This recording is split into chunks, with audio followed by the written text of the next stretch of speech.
Audio Jungle.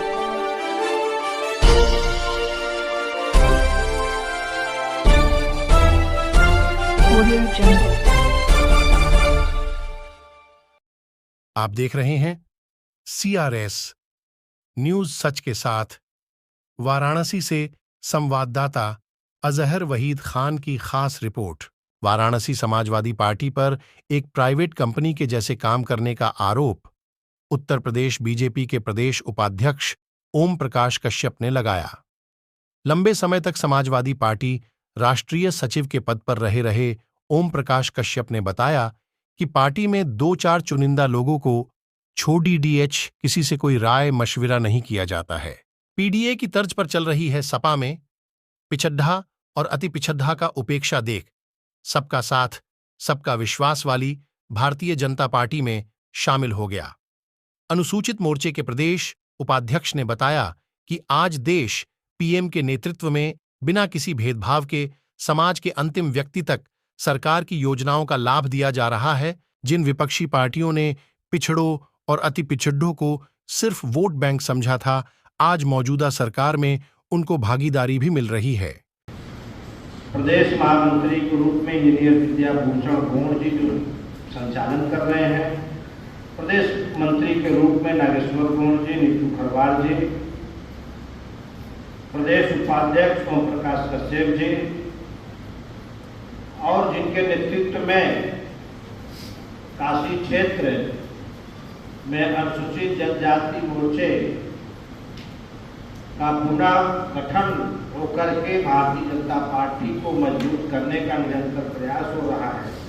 ऐसे क्षेत्र के नवनियुक्त सम्मानित क्षेत्रीय अध्यक्ष आदरणीय विनोद खरवार जी, मंच पर बैठे अनुसूचित जनजाति मोर्चे के अन्य सभी सम्मानित पदाधिकारीगण, सामने इस सभागार में बैठे सभी जिले के सम्मानित जिला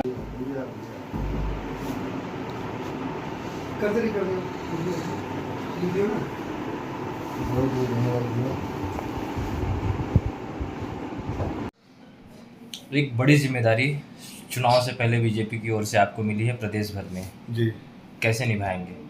बिल्कुल। आप तो जानते हैं पहले से हमें कि हम जिस जिम्मेदारी को लेते हैं उसे बखूबी निभाते हैं। हाँ। और ये हमारे लिए सौभाग्य है कि देश की आज सबसे बड़ी पार्टी और हमारे आदरणीय मोदी जी जो कि अपने विचार, अपने संस्कार, अपनी बातों से आज देश से ही नहीं विदेश तक अपना परचम लहरा रहे हैं, ऐसे पार्टी में शामिल होने का और एक दायित्व मिलने का ये सौभाग्य मुझे प्राप्त हुआ है, तो इसे मैं बखूबी निभाऊंगा। क्या कारण रहा? पिछली जो समाजवादी पार्टी में आप थे, प्रदेश सचिव थे, एक बड़ा पद था, उसके बावजूद भी राष्ट्रीय सचिव थे, उसके बावजूद भी बीजेपी में आने का क्या? देखिए, समाजवादी में मैं कहूँगा कि अगर वहाँ से मैं अगर बीजेपी का दामन पकड़ा हूँ तो जाहिर सी बात है कि कहीं ना कहीं प्रधानमंत्री जी के जो विचार हैं उनसे मैं सहमत होकर, अपने सूबे के मुखिया आदरणीय योगी आदित्यनाथ जी के विचारों से सहमत होकर के मैं इस पार्टी में आया हूँ। और एक मुद्दा और भी है जिसके लिए मैं यूँ कहने कि मैं अखिलेश जी को एक सलाह देना चाहता हूँ कि थोड़ी सी अगर आदरणीय नेताजी के विचारों को उन्होंने समझा होता, उनके आदर्शों को समझा होता, उनसे थोड़ा सा उन्होंने बुद्धि और ज्ञान लिया होता, तो आज समाजवादी से मैं नहीं, मेरे जैसे अनगिनत लोग समाजवादी का दामन छोड़ करके बीजेपी में शामिल हुए हैं। ऐसा नौबत नहीं आता।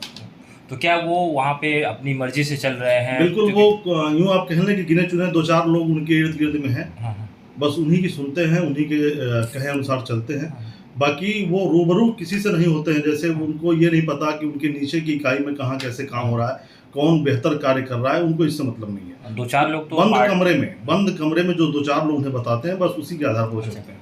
2-4 लोग तो कोई पार्टी न चला के बल्कि एक कंपनी चलाते हैं। बिल्कुल, वो ज़्यादा बेहतर होता है, बस इसीलिए। और यही रीजन है कि हमें वहाँ से हटना। मतलब समाजवादी पार्टी भी कंपनी की तरह ही काम कर रही है। जी।